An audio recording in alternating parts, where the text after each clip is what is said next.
O Ceará deve atingir, ainda neste começo de outubro, o número de 10 milhões de doses aplicadas de imunizantes contra a Covid-19. Entre primeira, segunda e dose única da vacina que está salvando vidas. No Brasil, mais de 91 milhões de pessoas já estão totalmente imunizadas. Isso corresponde a 43% da população no país.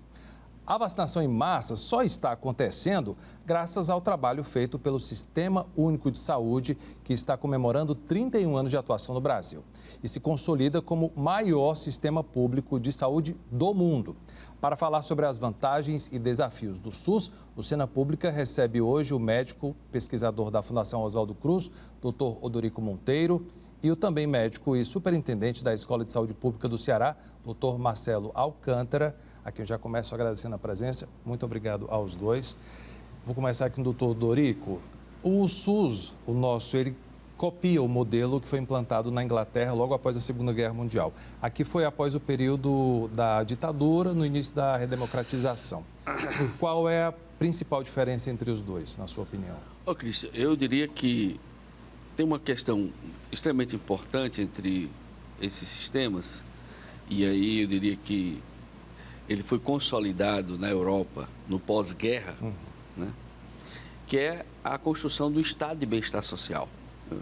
Isso é uma grande conquista, né, da humanidade, importante que a gente tenha clareza disso, e que começa exatamente na metade do século XIX, fruto de alguns processos importantes que ocorreram na sociedade ocidental.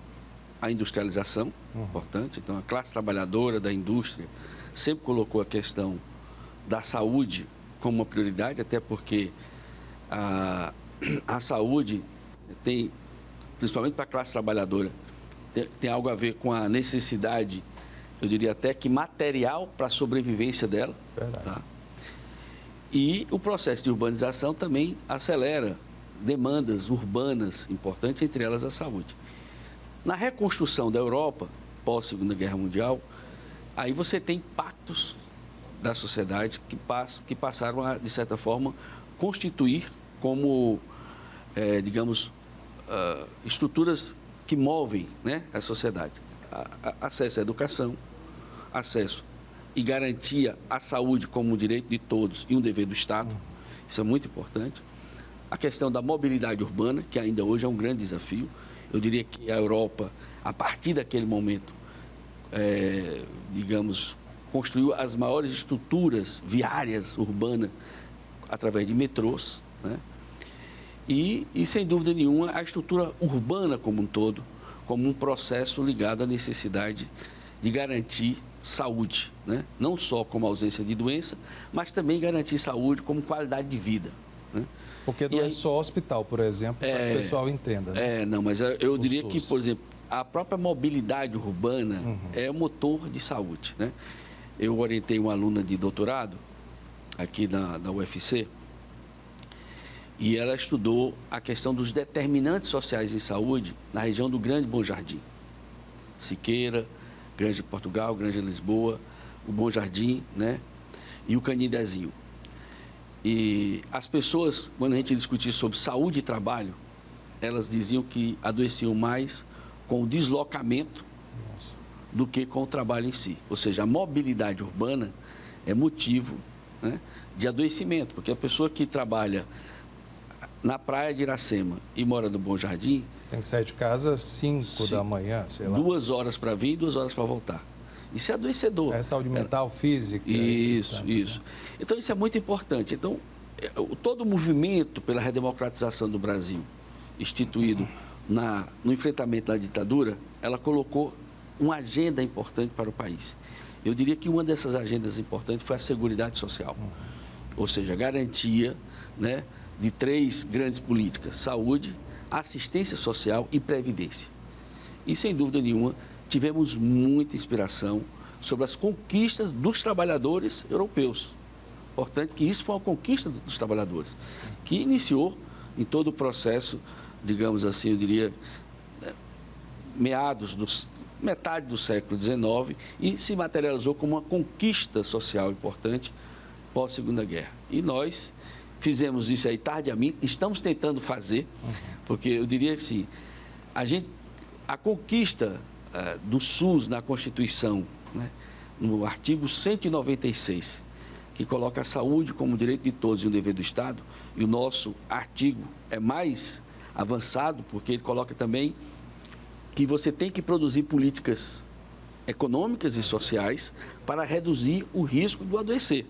Então, isso é muito importante. É preventivo, né? É o artigo 196. Mas, não tenha dúvida que a perseguição a esse artigo tem sido muito grande.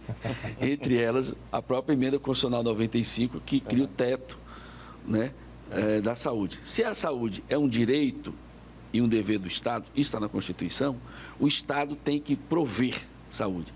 Mas você tem setores que são contra essa questão da ainda hoje. É uma luta permanente, não tenha dúvida. Então, Marcelo, agora a gente dormiu e acordou com o SUS implantado. Não foi feita uma estrutura para receber essa demanda de acolher aí a população brasileira, por exemplo. Mudou alguma coisa nesses 31 anos, na sua opinião? Olha, primeiro, cumprimentar o colega Odorico, cumprimentar você, Christian, os telespectadores, internautas, né? Olha, mudou. Eu acho que vem mudando. A gente tem, nesses 31 anos do SUS, um processo de amadurecimento e de progressiva implantação desse programa, que eu diria que é o maior programa de inclusão social que o Brasil já fez, né? O Brasil, com a população aí, vamos dizer, de 150 milhões de habitantes que dependem do SUS para ter acesso à saúde. Ou seja, essa fatia, exclusivamente essa fatia da população só tem o SUS como suporte ao seu atendimento à saúde, na atenção primária, no sistema de atendimento de urgências, o SAMU, as UPAs, que não haviam no passado e agora existem, né? Foram implementadas relativamente recente, né? No Brasil, assim como programas que foram implantados, como o programa de atendimento ao paciente com AIDS, que é exemplo para o mundo todo. O Brasil é o segundo país do mundo que mais transplanta. Nós temos um programa de transplante, veja como isso é importante, que não atende, como se fala na cultura, o SUS não atende só a população mais pobre. Ele atende a todos. Qualquer um de nós pode sofrer, infelizmente, um acidente na rua e precisar do SAMU, precisar de um atendimento de urgência no hospital público, como o nosso JF. O que acontece aqui com o JF, né? O JF, que atende os traumas, né? Queimados. Exatamente, salva muita gente. E isso vem... E outros programas que a gente poderia enumerar aqui. Programa de controle de tabagismo, que é da minha área, com sucesso. O país reduziu o número de fumantes absurdamente, graças ao SUS, né? E tem outros programas, a Estratégia de Saúde da Família, que foram das primeiras. Porém, todo esse avanço é sempre incompleto. É sempre um avanço aquém do que nós gostaríamos, aquém das expectativas. E isso gera um risco, que é um risco político, de que a gente algumas fatias da população começam a acreditar que o SUS não tem jeito, que ele não vai atender aquilo que ele se propõe. E, às vezes, até por razões ideológicas e outras, se dissemina a ideia de que não funciona. Quando, na verdade, mesmo com o subfinanciamento, ele entrega muita coisa. Isso é importante o senhor falar, porque, por exemplo, o PIB lá da Inglaterra, empregado para o SUS, chega a 8%. Aqui não chega a 4%, se eu não me engano. E o PIB da Inglaterra é bem maior que o nosso, por exemplo. Perfeitamente. E aí chega a 4% na área do gasto público em saúde. Existe um gasto privado que no Brasil é maior, um pouquinho maior do que o gasto público. Então, se somar público e privado, dá em torno de 9%, 10%. Desse total, menos da metade é público, por incrível que pareça, mesmo tendo SUS. Ou seja, o grosso da fatia vai para o setor privado, através de sistemas de seguro-saúde, planos de saúde e gasto das famílias. Quer dizer, o cidadão brasileiro, ele gasta muito ainda ele próprio com a saúde, seja fazendo exames, seja ele comprando medicamento, até se internando em hospital, etc. Então, isso é uma distorção e que vai contra o princípio do SUS, contra o artigo citado pelo professor Odorico, né, o artigo 196.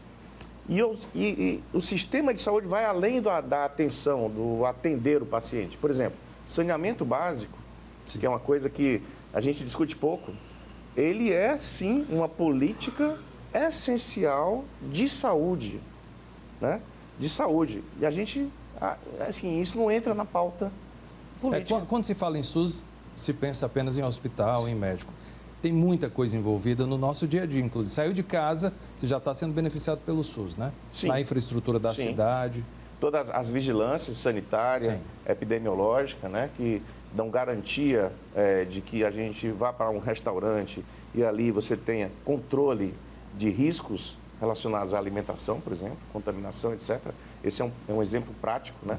E a vigilância epidemiológica. Inclusive, nessa pandemia, a gente viu a importância que ela tem e como ela precisa ser fortalecida, né? O controle dos casos, certamente há muitas críticas, né? A maneira como o Brasil está enfrentando a pandemia, que ainda não passou, mas a vigilância epidemiológica do SUS, ela tem uma razão de existir enorme e precisa de quê? Incentivo. A gente pode até entrar num outro debate, num outro ponto importante, que é o da gestão. Se fala que o SUS não tem recurso suficiente, é verdade, aquém do necessário, mas também nós temos um sério déficit de gestão do sistema. Ou seja, os modelos de gestão ainda são arcaicos em relação à contemporaneidade, ao que a gente precisa hoje. Então, a gente precisa discutir isso com mais profundidade. Poderia evoluir mais. Doutor Dorico, o senhor passou recente pela Câmara Federal, cumpriu mandato de 4 meses, foi isso? Isso. Lá o pessoal está perdido como a gente no Brasil todo com relação à pandemia, como é que foram os debates? Não, veja só, Cristian, é muito importante, a exemplo aí que o professor Marcelo falou, entendermos que essa crise que nós estamos enfrentando do ponto de vista sanitário, ela não é uma crise sanitária isolada. Eu diria que até o Brasil deverá entrar para a história como o pior exemplo do enfrentamento da pandemia. Não queria ouvir isso. Mas é importante a gente... Um país que é referência em vacinação mundial. Isso. Porque, não da Covid, obviamente. É uma contradição. Nós vamos entrar pela história em relação à pandemia de duas coisas. Uma muito ruim e uma muito positiva. Qual é a positiva? Começar pela positiva. É o SUS. Sim. A resposta do SUS, a capacidade do SUS na sua estrutura do ponto de vista assistencial, né? Com essa mega rede, né, que a gente tem, e muito se deveu ao esforço dos governadores e dos prefeitos. E eu quero ressaltar também o trabalho dos profissionais. Isso, claro. eu ia colocar exatamente isso. Por que eu estou falando em relação o papel dos governadores e dos prefeitos? Porque no bojo de uma crise sanitária foi produzido, pelo comportamento do presidente da República, uma crise interfederativa, uma crise institucional, uma crise econômica. E essa crise, né, eu diria, interfederativa, teve que ser judicializada. Foi preciso o Supremo Federal colocar claro de que o enfrentamento das políticas de saúde, das pandemias, é uma tarefa conjunta entre a União, Estados e municípios. O SUS é um modelo singular. Nenhum país do mundo municipalizou a saúde, por exemplo. Nós somos o único país do mundo que tem a saúde municipalizada. Então, isso dá uma complexidade de gestão, como o Marcelo ressaltou, muito grande. Ou seja, você tem um mega país, né, 200 milhões de habitantes. Nós somos o único país do mundo com mais de 100 milhões de habitantes que tem a saúde universal. Mais de 190 milhões. Depois de nós, ou seja, o país mais populoso que tem sistema de saúde universal é a Alemanha, 84 milhões. Nós somos o único com mais de 100 milhões, já chegando a 200 e quase 20, que tem a saúde universal. Mas também temos a saúde também municipalizada. E então, nesse sentido, eu diria que a resposta que foi dada pelos municípios, a resposta que foi dada pelos governadores e pela estrutura do SUS, inclusive na produção de vacina, através do Instituto Butantan e a Fiocruz, que são duas instituições centenárias, é o lado positivo, né? Qual é o lado negativo? O tempo todo, dentro de uma crise sanitária, ter o próprio presidente da República produzindo crises institucionais. Então, isso cria, de certa forma, uma tensão desnecessária. Quer dizer, a gente, todo dia, as pessoas estão assistindo ao enfrentamento do debate na CPI, né, da Covid do Senado, e todo novela. dia aparece uma coisa que a gente achava que aquilo não podia existir, em tese, né? Ou seja, negociação de vacina, negacionismo oficial. Então, isso cria um fator de confusão muito grande. Eu diria que nós vamos entrar para a história, de um lado, com a quantidade de mortes, né? que de certa forma é uma coisa absurda, né? A China tem 1 bilhão e 400 milhões de pessoas, certo? Quase 5 vezes a população do Brasil, mais do que isso, dá quase 7 vezes, né? Sim. E morreu, teve menos mortes do que vários estados do Brasil, né? Pela forma como enfrentou. Então, eu diria que o lado positivo do enfrentamento da pandemia, sem dúvida nenhuma, será a existência do SUS. O lado negativo é o comportamento do presidente da República, que levou tanta confusão na sociedade como um todo. Os parlamentares pensam parecido? Então, nesse sentido, aí a sua pergunta, eu diria que o parlamento tem sido um equilíbrio em todos os sentidos, né?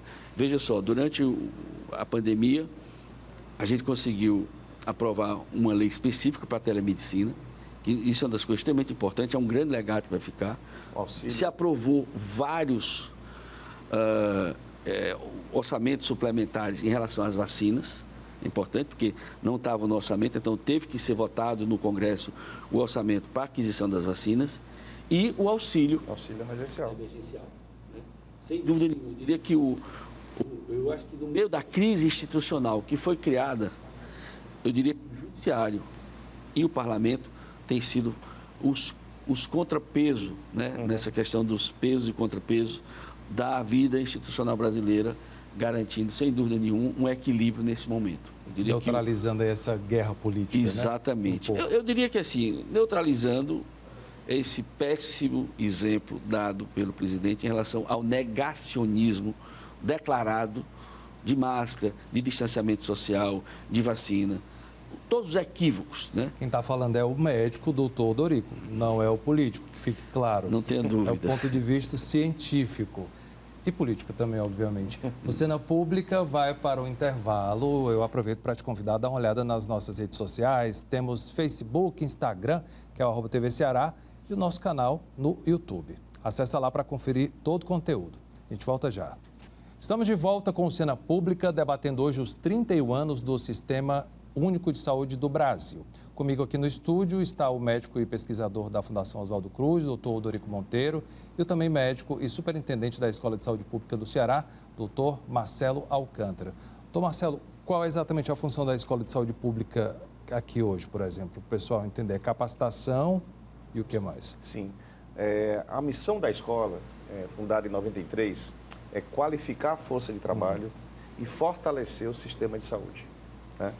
E ela vem sempre se modificando, evoluindo junto com o sistema de saúde.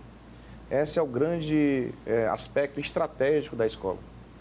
Nesse momento, por exemplo, a gente tem inclusive uma notícia para dar aqui nesse bate-papo, que é a implantação de um centro de inteligência em saúde na escola, ligado ao programa Cientista-Chefe da Saúde, da FUNCAP, que vai poder fazer análises com base em ciência de dados, com base em relatórios que vão subsidiar políticas públicas. Então, ficará mais fácil para o gestor tomar uma decisão acertada sobre determinada política pública. Por exemplo, quais são as causas principais de mortalidade no estado do Ceará? Onde a mortalidade se distribui? Quais são os fatores determinantes, né?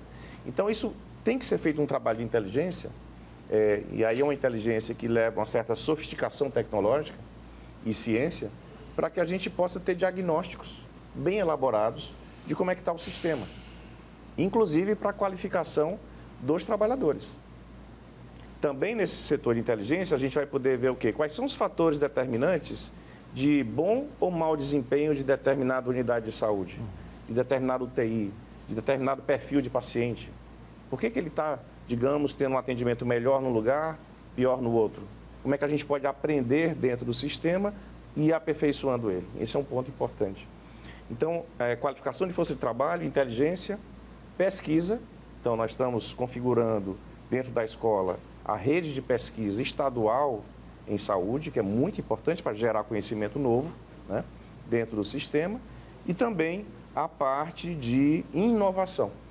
Então, nesse setor de inovação, isso também é um fato que ocorreu durante a pandemia, a escola ela passou a ser reconhecida na lei e, de uma maneira geral, pela sociedade, com o projeto do ELMO, que é o capacete para apoio aos pacientes com insuficiência respiratória pela Covid, como Instituto de Ciência e Tecnologia. Que bacana. Ela é uma ICT.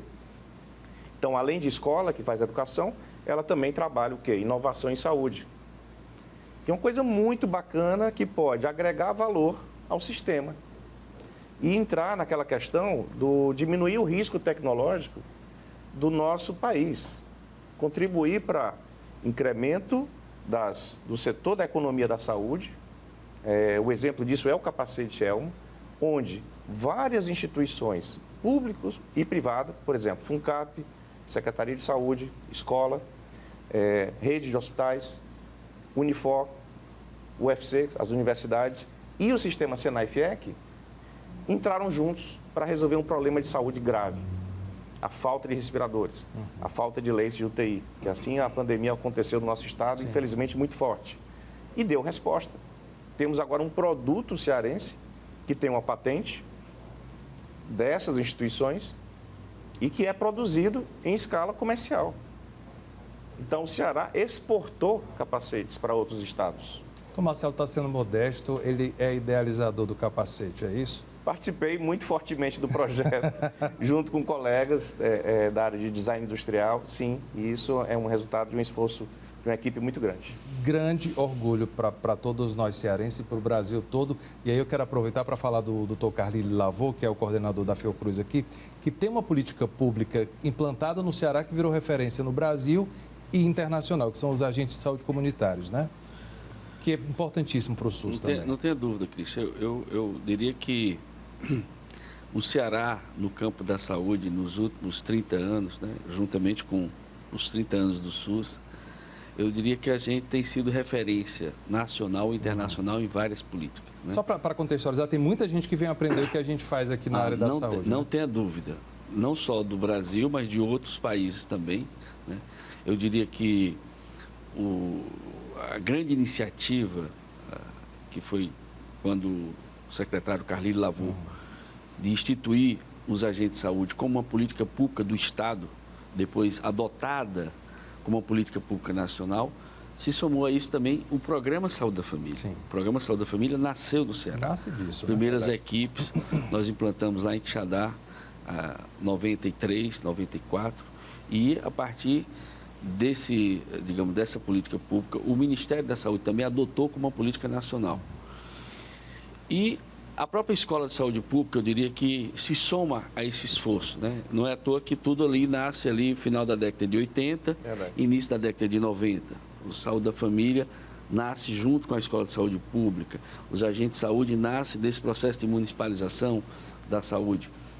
E isso, sem dúvida nenhuma, deu ao Ceará uma característica importante de tornar políticas, né, de governo em políticas de Estado. Eu diria que uma coisa estratégica para a saúde é você olhar a saúde sempre como uma política de Estado. Que garante a Não pode ser uma política de governo isoladamente, é uma política do Estado.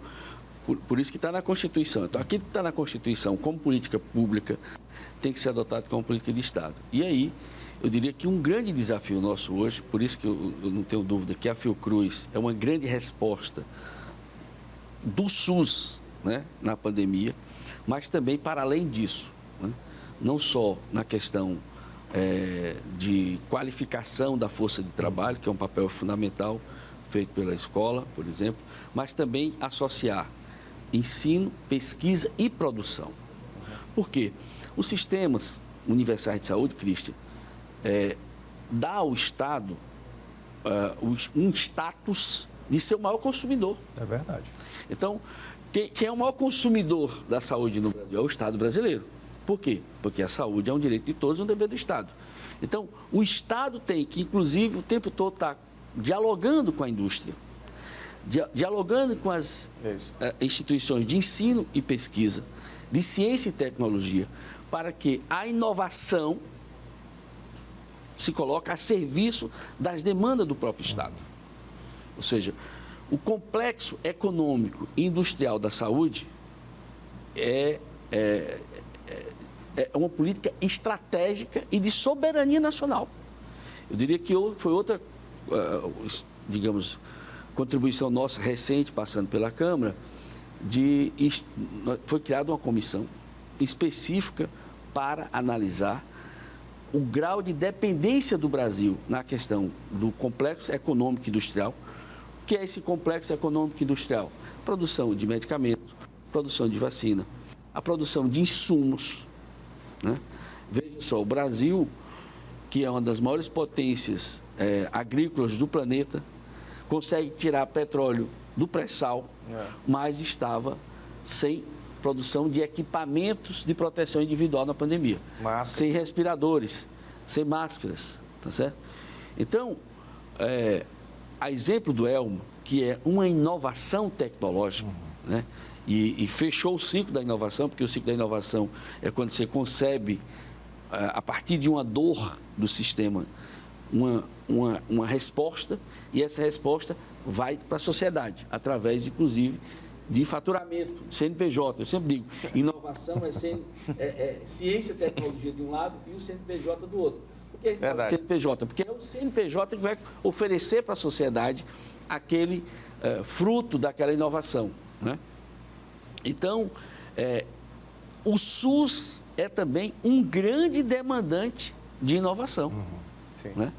E isso é importante. Então, há instituições como a Fiocruz, por exemplo, tem um papel de dialogar com a ciência, com a tecnologia, com as dores do SUS, do sistema de saúde, dialogar, inclusive, com as grandes farmacêuticas, porque na hora que um medicamento é lançado no mercado, seja o custo que ele for, você tem que colocar aquele medicamento a serviço da sociedade. É verdade. E quem tem que fazer isso é o SUS. Então, eu diria que esse é um grande desafio de que a gente entenda que o SUS precisa muito de inovação. A gente está falando aqui de coisas boas do SUS, vou aproveitar para falar da grandiosidade do Sistema Único de Saúde mesmo, que inclui aí um serviço que mudou a vida de milhares de pessoas, é o de transplantes de órgãos.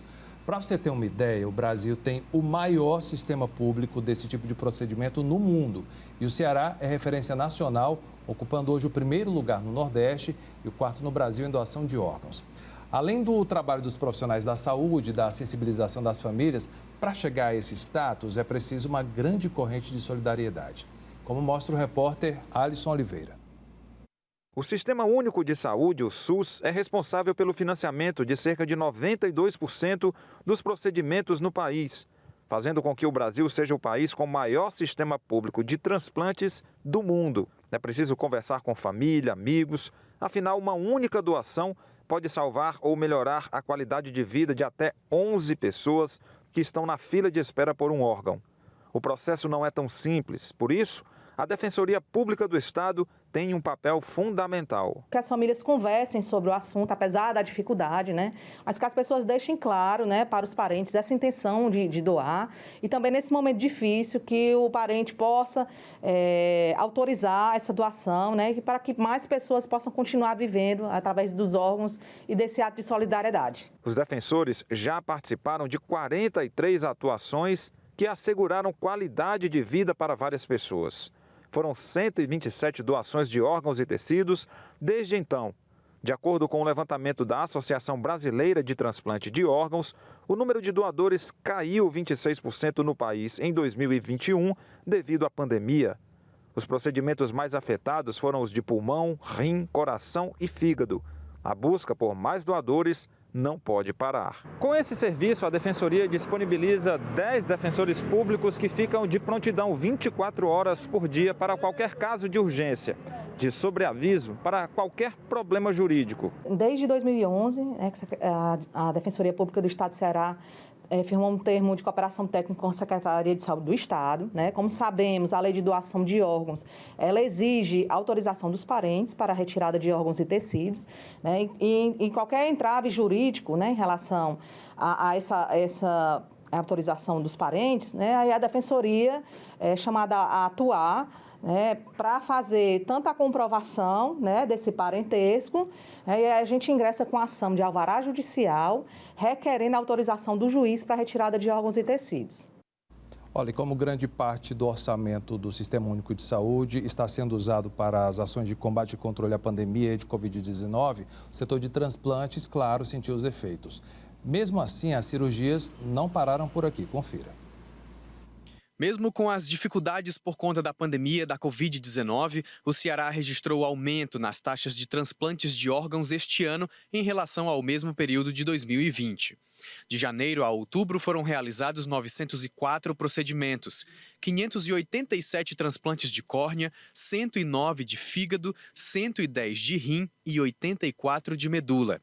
Em todo o ano passado foram feitos 1.122 transplantes de órgãos e tecidos. Apesar do avanço e de altas consecutivas, caiu a quantidade de procedimentos feitos pela rede pública.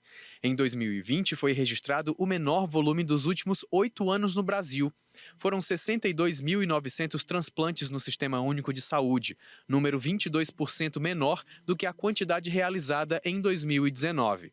Com isso, o volume voltou ao patamar de 2013, quando foram feitos 62.400 procedimentos deste tipo. O Ceará é referência nacional em transplantes de órgãos e tecidos.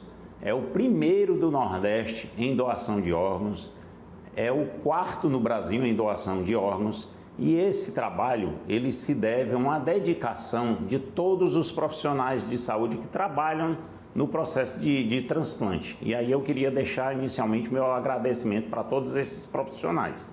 A Secretaria de Saúde também nesse processo tem trabalhado uma sensibilização da população nesse processo de doação. Daí porque a gente é o primeiro do Nordeste em doação de órgãos. Mais uma vez a Secretaria de Saúde, ela inova e ela disponibiliza nesse mês do Setembro Verde, para toda a população do estado do Ceará, indicadores na plataforma do IntegraSUS para tornar mais transparente para que o cidadão cearense acompanhe todos os dados relativos aos transplantes no estado do Ceará. Então, é a Secretaria de Saúde trabalhando de forma transparente e de forma inovadora. Além dos transplantes, as cirurgias também despencaram no último ano. Ao todo, foram mais de 4 milhões de procedimentos cirúrgicos feitos pelo SUS. O volume é o menor desde 2010. No início da pandemia, o Ministério da Saúde chegou a recomendar o adiamento de cirurgias eletivas, de maneira a estruturar os hospitais para o tratamento dos casos de Covid-19. Tá aí o balanço. O Everton falou aí no final dessa modificação no sistema geral, redução de cirurgia. Está voltando aos poucos. A gente já começou, inclusive, a desmontar hospitais de campanha aqui no Ceará, o que é uma ótima notícia também, né? Sim. Porque mostrando que a gente está conseguindo, de fato, reduzir os casos de Covid-19. Isso sim é uma boa notícia. A redução de impacto de novos casos graves de Covid-19, novos casos em geral. Mas eu diria que há aí também uma série de consequências da pandemia que vão requerer do sistema soluções diferentes, aí, que o sistema tem dificuldades até. Por exemplo, a reabilitação de pacientes vítimas que sofreram Covid e que têm sequelas. A gente tem de internação em UTI prolongada, por exemplo. Exatamente. Então, nós precisamos de centros de reabilitação. Inclusive, está previsto na Constituição a palavra em relação ao SUS, ou Sistema de Saúde, é de que nós temos que cuidar do agravo agudo, mas até a prevenção, o agudo, a recuperação e a reabilitação do paciente para a reinserção social, né? Então, esse é um ponto importante. A gente tem que evoluir nessa questão. Nós precisamos pensar em um programa, talvez, um programa novo de reabilitação dos pacientes que têm quadros graves e são admitidos em UTI. Que deve ser um problema permanente. Sim. Doutor Dorico, o senhor, na sua passagem agora lá pela Câmara, o senhor foi defensor da ampliação da terapia integrativa comunitária, que é um projeto aqui do Ceará, do psiquiatra e antropólogo Adalberto Barreto, da UFC. Como é isso dentro do SUS? O senhor pediu a ampliação, o senhor sugere a ampliação, né? Como é que isso deve funcionar? Primeiro, evidenciar a importância dessa grande contribuição do mais professor... Mais um orgulho para a gente. Mais um orgulho, né? Do professor Adalberto Barreto, cearense, nascido aqui em Canindé, brilhante, fez uma pós-graduação na Europa. Eu tive o privilégio de ter sido aluno dele e depois colega como professor. E acompanhei os primeiros momentos da implantação do projeto 4 Varas lá no Pirambu. E depois, como secretário de Saúde, não só fortalecer o 4 Varas no Pirambu, mas levar para o Bom Jardim e para toda aquela região do Janguru Sul também. A terapia comunitária é algo extremamente, digamos assim, inovador. Ela é preventiva, é paliativa? É isso que eu não Eu diria que ela é acolhedora do sofrimento. Porque a terapêutica na psiquiatria, né, no século XX foi fantástica, né? Nós conseguimos praticamente eliminar uma quantidade grande de hospitais psiquiátricos em função do avanço da terapia, né? Ambulatorial. E aí você tem 2 grandes grupos das doenças mentais, que são as psicoses e as neuroses, por exemplo, né? Que são medicalizadas. Mas você tem um outro componente, que é o sofrimento, né?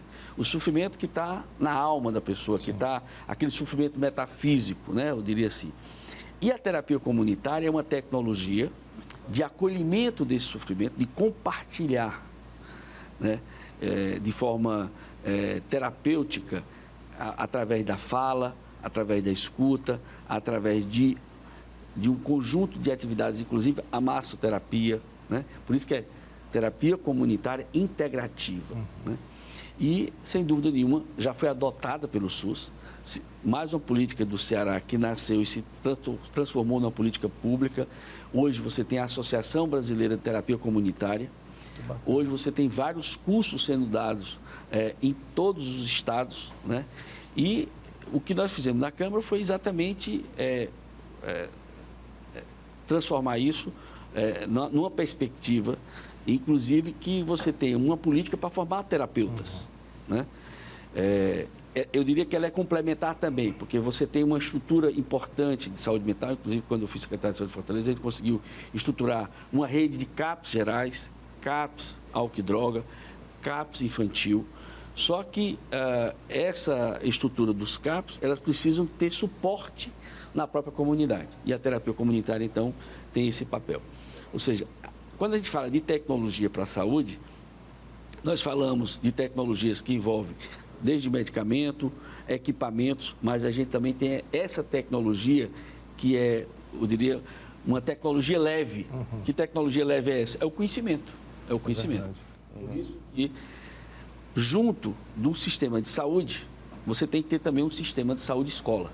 Então, o papel da Escola de Saúde Pública do Ceará, o papel da Escola de Saúde Pública de Sobral, o papel das universidades é se aliar ao sistema de saúde, capacitando e formando as pessoas. E a meta de humanizar cada vez mais o atendimento. Então, a terapia comunitária é, acima de tudo, também uma estratégia de humanização do acolhimento, do sofrimento das pessoas. Você não, porque muitas questões que estão associadas ao sofrimento, elas não são medicalizadas. Por isso que a escuta é importante. Eu diria que isso, o Adalberto conseguiu fazer essa síntese, né? Da perspectiva da psicanálise, né, freudiana, da perspectiva terapêutica através da fala, mas tornar isso de forma comunitária, né? Então, isso é fantástico. É uma iniciativa do Ceará que me orgulha muito ter feito ela ecoar no Congresso Nacional. É motivo de muito orgulho. O Cena Pública vai para mais um rápido intervalo, a gente volta daqui a pouco. Estamos de volta com o terceiro e último bloco do Cena Pública, debatendo hoje os 31 anos do Sistema Único de Saúde. Estão aqui no estúdio o médico e pesquisador da Fundação Oswaldo Cruz, doutor Odorico Monteiro, e o também médico e superintendente da Escola de Saúde Pública do Ceará, o Dr. Marcelo Alcântara, a quem eu já chamo a atenção aqui, porque está aqui a criação dele, que ele não assume, mas é a idealização dele, que é o Elmo, que evita aí muitas internações em UTI pacientes de Covid e intubação também, mas já tem outros usos previstos para o Elmo, doutor Marcelo. Exatamente, Christian. Aqui o capacete, né, o Elmo, até vou pegar nele aqui. Por favor. Ele é um dispositivo aparentemente bastante simples, né, e que permite ser adaptado à cabeça praticamente de todos os pacientes, inclusive todos os cearenses, a gente brinca aqui, né, e permite que a gente aplique uma pressão de ar aqui dentro contínua e com quantidade de oxigênio até 100%, se for necessário. Isso num leito comum de hospital, por exemplo? Isso no leito de enfermaria, não precisa ser dentro de uma UTI. Até numa UPA, aliás, foi muito usado em UPAs. Está sendo, né? Está sendo usado ainda, foi muito usado na segunda onda da Covid-19, que foi um verdadeiro pesadelo para as unidades de saúde. E agora, com a redução de casos Covid, ele é usado em outras situações comuns. Por exemplo, o edema agudo de pulmão, que é uma condição de insuficiência do coração, para bombear o sangue. É usado também em pneumonias, então, que são condições comuns, né? Então, o legado dele é que ele não serve apenas para o tratamento de pacientes com Covid, mas outras condições, em alguns hospitais do estado já vem sendo usado sim.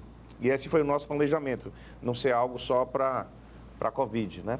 E é uma tecnologia cearense que está aí Brasil afora já. Sim, é totalmente cearense.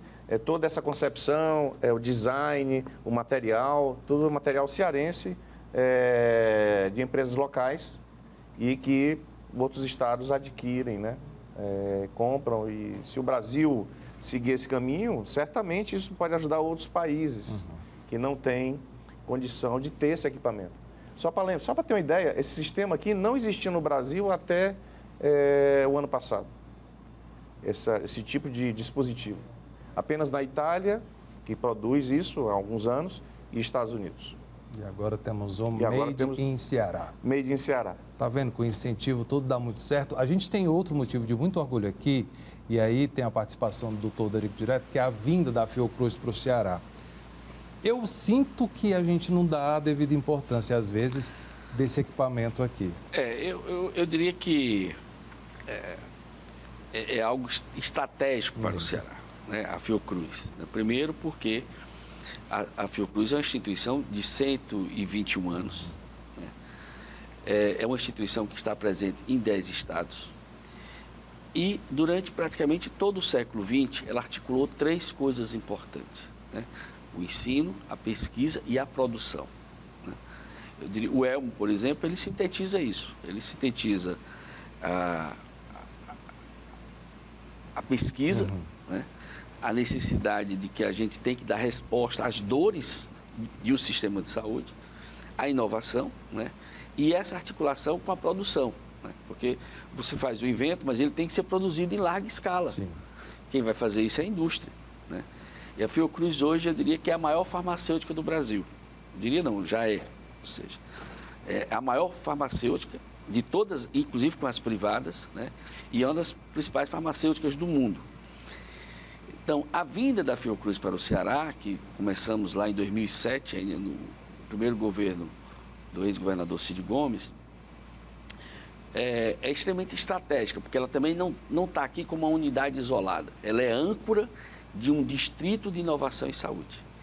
Então, nós já temos aqui, durante a pandemia, Christian, nós construímos uma central de diagnóstico de Covid. Eu fiz o teste lá, foi muito bacana, inclusive. E que deu resposta não só para o Ceará, mas para o Brasil inteiro. Está dando ainda. Agora mesmo nós estamos fazendo um inquérito sorológico, que a gente chama pós-vacinal, ou seja, analisando o sangue das pessoas que foram vacinadas para analisar o nível de imunidade que ela adquiriu depois da vacina. E nós fazemos exames hoje para o norte e nordeste do Brasil. Certo? Alguns meses nós fizemos mais exames para o estado de Santa Catarina do que para o Ceará, porque o Ceará tinha já uma resposta, porque também a pandemia ela ficou indo digamos, de estado para estado, mudando, né, o pico, né, da pandemia, e alguns estados, quando o Ceará já estava mais, o nível mais baixo, outros estados estavam alto, e a gente dava suporte ao país inteiro, né? Estamos construindo agora uma fábrica de mosquito. As pessoas falam, mas vamos fazer mosquito? Vamos fazer. É uma fábrica do mosquito que tem uma bactéria chamada Wolbachia, que quando a mosquita, né, que transmite os vírus da dengue, zika e chikungunya, tem essa bactéria, ela não transmite o vírus. Então, o mosquito selvagem não tem essa bactéria. E nós vamos produzir um mosquito com essa bactéria que vai contaminar o mosquito selvagem. Com isso, você vai reduzir a transmissão de dengue, zika e chikungunya. Que nível chega a ciência, né? Você produzir um mosquito com uma bactéria que vai reduzir epidemias, né? Importante no caso nosso, dengue, zika e chikungunya. Nós vamos construir no Ceará a primeira fábrica de medicamentos biológicos e vacina da Fiocruz fora do Rio de Janeiro. É a Biomanguinhos? Biomanguinhos. Biomanguinhos está atrasada. Isso me parece conotação política ou não? Não. Está dentro do Total. previsto. É porque às vezes, quando é muito engraçado, o jornalista, toda vida quando a gente fala que vai construir uma fábrica, doutor, quando é que vai ter a primeira dose? Dia e hora, é verdade. Não, e às vezes ele quer ver a obra física acontecendo. Sim. Eu, quando concebi o Hospital da Mulher em Fortaleza, eu dizia, o Hospital da Mulher está sendo construído. Sim, mas cadê a obra? Não, está sendo construído na prancheta dos arquitetos. Porque, às vezes, a gente acha que a construção só começa quando tem o primeiro pilar sendo construído. Não, ela começou um ano antes. Claro. Tá? Então, a Biomanguinhos no Ceará está sendo construída. Aonde? Na prancheta dos arquitetos. Certo. Né? Porque você tem que detalhar, é uma planta única, singular, né? Então, a gente espera, até final do ano, receber esse projeto arquitetônico, iniciar o processo de licitação no início do próximo ano. Ou seja, a Fiocruz, a partir da pandemia, ela vai ficar com 3 estruturas de produção de vacinas e medicamentos biológicos. Parte dos medicamentos de câncer hoje no Brasil são também produzidos pela Fiocruz, né? Nós temos a maior fábrica de vacina de febre amarela do mundo. A Fiocruz hoje vende vacina para 75 países. Nossa. Contra a febre amarela, a vacina, né?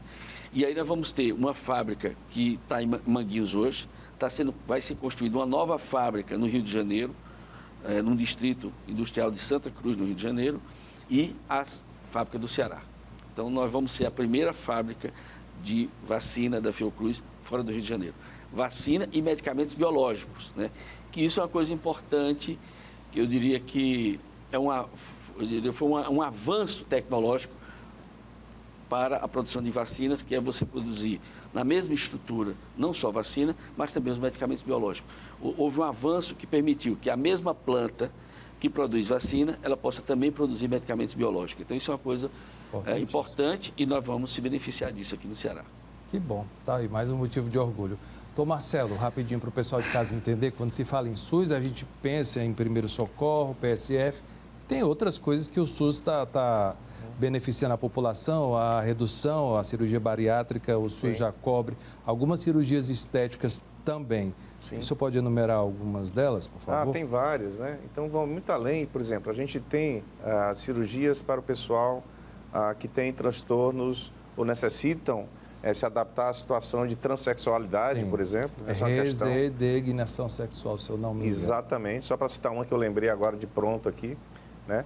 Mas também todas as grandes cirurgias, vou citar algumas, por exemplo, na área da cirurgia torácica, a questão de cirurgias redutoras de enfisema, isso é feito no Hospital de Messejana, por exemplo, é algo complexo, é algo que, ou seja, a tecnologia de ponta no SUS, sendo empregada para a população que usa o sistema, e não apenas a população que é mais pobre. Então, os transplantes, por exemplo, de fígado, transplante de coração... Isso que eu quero destacar, exatamente. Porque eu tive um familiar que fez transplante de fígado, nós não gastamos absolutamente um centavo e meu pai ficou extremamente impressionado com a estrutura e todo o atendimento foi no HGF, a equipe daqui, de parabéns também, doutor Igens, doutora Ivelise, enfim, vou citar todos aqui, mas é de se impressionar. Exatamente, esse é um bom exemplo de como um sistema de saúde dá resposta às dores, né, da sociedade. Não tem nem como precificar uma cirurgia dessa, por exemplo, porque não dá para se comprar um órgão, mas se fosse pagar pela UTI que foi usada, todo o material usado numa cirurgia dessa, que é uma cirurgia longa, não tem como precificar isso. E o SUS cobre esse custo, né? O SUS cobre, e isso é feito mediante um programa muito sério. Então, isso permite que o sistema seja justo. Existe uma fila, por exemplo, que é organizada para receber esses órgãos doados, né? E aí foi bem falado aí na matéria, o estado do Ceará é um dos estados que mais tem eficiência nesse processo. E transparência. E transparência, que é fundamental. Não tem carteirada de político, não tem nada disso, não. Aqui é fila respeitadinho. Exatamente. Então, esse é um excelente exemplo de como o SUS dá resposta à necessidade da população. Eu estou pertinho de encerrar, eu estou com duas personalidades aqui de muita importância na área da saúde brasileira. Dá boas notícias aí para o pessoal, o ano está acabando, doutor Dorico? Eu diria que uma boa notícia é o fato da gente ter conseguido nacionalizar as vacinas. Eu acho que o Instituto Butantan e a Fiocruz adquiriram as vacinas no primeiro momento, transformaram o IFA em vacina e agora vão produzir o próprio IFA da vacina. Eu acho que isso é muito importante. A gente tem que ter clareza de que a gente vai conviver ainda alguns anos com essa pandemia, possível até que a gente tenha que fazer vacinações anuais, como a gente faz hoje contra a gripe H1N1. A gripe, né, H1N1. Só para você ter uma ideia, alguns continentes só vão se vacinar a partir de 2023, até porque a quantidade de vacina no mundo é limitada. É possível que esse ano a gente não chegue a produzir 4 bilhões de doses no mundo inteiro, tá certo? Ou seja, o mundo tem 9 bilhões de pessoas, né? Você produz 4 bilhões de vacinas, você imuniza 2 bilhões. Então, vai ter sempre, digamos, um desafio grande na convivência. Eu acho que agora nós temos que ser aquela questão do enfrentamento da pandemia, agora a convivência com a pandemia. E nessa questão da convivência com a pandemia, eu diria, apesar do negacionismo nacional, as nossas instituições de ciência e tecnologia, como a Fiocruz e o Butantan, deram resposta e nacionalizamos o IFA. Eu diria que isso é uma boa notícia. Isso é uma ótima notícia. E só reforçando notícia. Isso que o professor Marcelo falou, todos os brasileiros são usuários do SUS. Todos.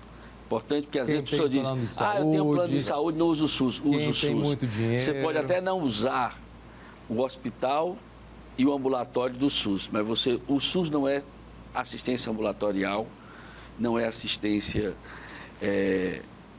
hospitalar. O SUS representa uma grande política pública de vigilância à saúde, promoção e proteção. Então, quando a gente toma banho de manhã, a água que a gente toma banho, ela é certificada pelo SUS. Ou seja, o SUS é vigilância ambiental, biológica e não biológica. Então, a água, o ar, né, o solo, a vigilância sanitária, o pão que a gente compra, o leite que a gente bebe, tudo dia a dia, a garantia de que é próprio para o consumo humano. Quem é que dá esse selo de próprio para o consumo humano? O Sistema Único de Saúde. Então, Marcelo, rapidinho aí uma frase para o pessoal ficar tranquilo. Pessoal. Olha, eu penso o seguinte, Christian e Odorico, eu acho que o futuro, ele se desenha com a vivência do presente, com o desenho, com o enfrentamento dos problemas no presente. Se a gente faz isso bem feito, e acho que o Brasil, na questão da vacinação, está dando esse exemplo de que o SUS, de fato, faz a vacinação acontecer. Chega a vacina, vai para o braço do brasileiro. Isso é um exemplo. O Ceará é o primeiro vi hoje na Folha de São Paulo, no ranking de vacinação, é o primeiro do estado do Nordeste, nesse momento, em termos de vacinação, de percentual da população vacinada. Ou seja, é possível e vai contra, a população não aceita o negacionismo. A população se vacina. Que bom. Então, isso está claro. Vamos nesse caminho. Esse é o caminho bom, o caminho da ciência, do conhecimento, do fortalecimento de um sistema universal para todos. Bacana.